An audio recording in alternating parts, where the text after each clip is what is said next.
এসো হে বৈশাখ এসো হে, এসো হে বৈশাখ এসো হে। আসসালামু আলাইকুম রহমতুল্লাহ। একজন মুসলিমকে সহজে বুঝবার কথা পহেলা বৈশাখ কিংবা নববর্ষ ইসলামে জায়েজ নেই, কারণ এই উৎসবের সাথে সংশ্লিষ্ট রীতিনীতি ইসলাম পরিপন্থী তথা বিধর্মীদের কাজ। পহেলা বৈশাখে এমন সব কাজকর্ম করা হয় যার অনুকরণ, অনুসরণ এবং পালনীয় সম্পূর্ণ ইসলামের বিধানের পরিপন্থী। ঘটা করে পহেলা বৈশাখ পালন করা হয় কুপুরি এবং শিরকের মতো কর্মকাণ্ডের মাধ্যমে। রমজানের বটমূলে সূর্য ওঠার সাথে সাথে সমবেত কণ্ঠে রবীন্দ্রনাথ সঙ্গীতের মাধ্যমে এই দিনটিকে স্বাগত জানানো হয়, যেখানে থাকে না বিসমিল্লাহির রহমানির রহিম অথবা আল্লাহ তাআলার নাম। হযরত সালাতের পরিবর্তে রমজানের বটমূলে রবীন্দ্র সঙ্গীতের মাধ্যমে আমাদের ছেলেমেয়েদেরকে নিয়ে একটি দিনের সূচনা আমরা করছি, কামনা করছি মঙ্গল শোভাযাত্রা। কপালে লাল টিপ, সাদা পাড়ের শাড়ি পরে আমাদের দেশের ছেলেমেয়েরা একজন আরেকজনের হাত ধরে চলে যায় পান্তা ইলিশ খেতে। কোথায়? বিভিন্ন হোটেল, রেস্টুরেন্ট এবং পার্ক। পবিত্র ধর্মদিন ইসলামে পর্দা নামে যে একটা বিধান আছে, সেদিন তার বোঝার কোনো উপায় থাকে না।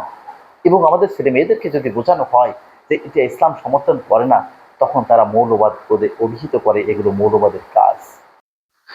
চারুকলা থেকে এরপর বের করা হয় মঙ্গল শোভাযাত্রা নামক একটি ভয়ানক কাজ, যেটা করা হয়ে থাকে তার সম্পূর্ণ শিরকি এবং কুফরি, যা ইসলাম পরিপন্থী। ঢোল, তবলা আর ডুগডুগে বাজিয়ে বিভিন্ন জীব জানোয়ারের ছবি মাথায় নিয়ে আমাদের ছেলেমেয়েরা নাচের তালে তালে হেঁটে যায়, যেখানে তারা বলতে থাকে মঙ্গল শোভাযাত্রা। এর মূল প্রতিপাদ্য থাকে আমাদের সমাজ থেকে অশুভ শক্তি দূর করে শুভ শক্তির আগমন ঘটানো। বাকি একটা বছর যেন আমরা এই শুভ শক্তির সাথে তাল মিলিয়ে আমাদের জীবন থেকে সমস্ত প্রকার বিপদ আবার দূর করে সুন্দরভাবে লাইফটাকে ডিল করতে পারি। সত্যি অবাক করার মতো একটি বিষয়, যেখানে মহান রব্বুল আলামিন আল্লাহ তাআলা বলে দিয়েছেন, আমি তোমাদের সমস্ত ভাগ্যের নিয়ন্ত্রণ করে থাকি। মঙ্গল যদি কামনা করতে হয়, আমি তা আল্লাহ তাআলা নামাজের মাধ্যমে আমার কাছে প্রার্থনা করো। অথচ আমরা আমাদের ছেলে মেয়েদেরকে মসজিদ কিংবা মাদ্রাসায় না পাঠিয়ে কোরআন আলোকের জীবন লাইফ ডিল করার কথা না বলে আমরা তাদেরকে শিখিয়ে দিচ্ছি মঙ্গল শোভাযাত্রায় যাও। নতুন জামা কাপড় পরে পয়লা বৈশাখের নাচ গান এবং আড্ডাতে যোগ না দিলে আমাদের যুব সমাজদের তরুণ তরুণীদের কোনো প্রেস্টিজ থাকে না। দিনটিকে উদযাপন করার জন্য বড় বড় কর্পোরেট কোম্পানিগুলো লাইভ শো, টক শো আলোচনা করে থাকে এবং তাদের প্রমোশন করার জন্য ইলিশ পান্তা খাওয়ার ব্যবস্থা করে রাখে। অথচ তারা জানে না এই বাংলাদেশ তথা পৃথিবীতে কত গরিব মানুষ প্রতিদিনই না খেয়ে না অনাহারে মারা যাচ্ছে। কে রাখে তাদের খবর? পহেলা বৈশাখ উপলক্ষে ঘুরে বেড়ানো ঈদের চেয়ে কোনো অংশে কম মনে করে না এ প্রজন্মের তরুণ সমাজ, যুব সমাজ।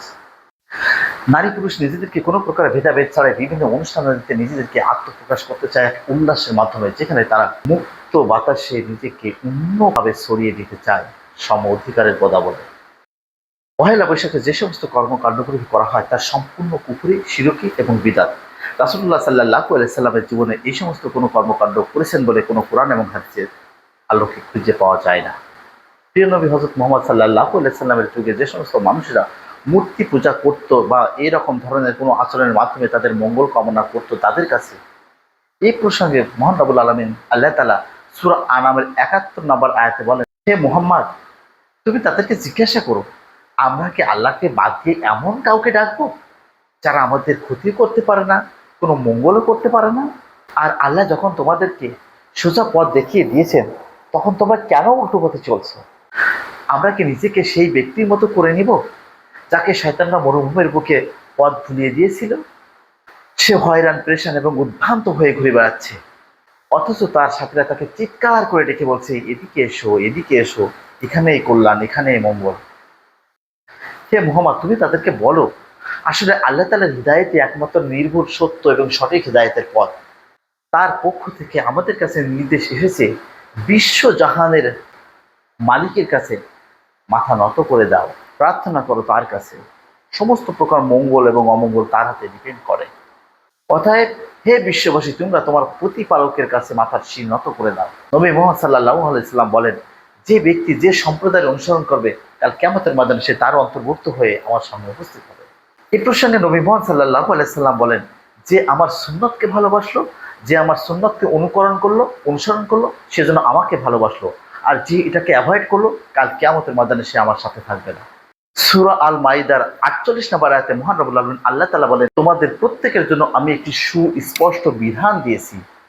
প্রিয় বন্ধুগণ, আমার এই ক্ষুদ্র জ্ঞানে যতটুকু মনে হয়েছে, আমরা আমাদের ছেলে মেয়েদেরকে কেন জানি আমরা ইসলাম থেকে দূরে সরে দিচ্ছি আমাদের নিজেদের অবহেলায়, অবজ্ঞতার কারণে। আমি যে কথাগুলো বলছি সেগুলো অন্য কোনো ধর্মের মানুষের জন্য নয়, এগুলো উদ্দেশ্য করে বলছি একমাত্র মুসলমানদের জন্য। যেহেতু আমি একজন মুসলমান, আমি বিশ্বাস করি এই পবিত্র কোরআন আমার একমাত্র জীবন বিধান। মহান রব্বুল আলামিন আল্লাহ তাআলা এই পবিত্র কোরআনের মাধ্যমে যে বিধান, যে নিয়ম, যে কানুন আমার জন্য দিয়েছেন এবং নবী মুহাম্মদ সাল্লাল্লাহু আলাইহি ওয়াসাল্লামের জীবন বিধান অনুসরণ করা আমার জন্য একমাত্র দায়িত্ব এবং কর্তব্য, এবং সেটা আমার জন্য মঙ্গলজনক। সুতরাং পহেলা বৈশাখে মঙ্গল শোভাযাত্রায় কোনো মঙ্গল আমার জীবনে বয়ে নিয়ে আসবে না। আসুন আমরা মুসলমান জাতি হিসাবে এই সমস্ত শিরকি এবং কুফরি পথ অবলম্বন করা থেকে নিজেদের সম্পূর্ণ বিরত রাখি। আমাদের সবাইকে মহান রব্বুল আলামিন আল্লাহ তাআলা সত্য এবং সঠিক বুঝ দান করুক। আমার এই কথার মাধ্যমে কেউ যদি কষ্ট পেয়ে থাকেন, আল্লাহ রাস্তায় আমাকে ক্ষমা করে দিবেন। আসসালামু আলাইকুম ওয়া রাহমাতুল্লাহ।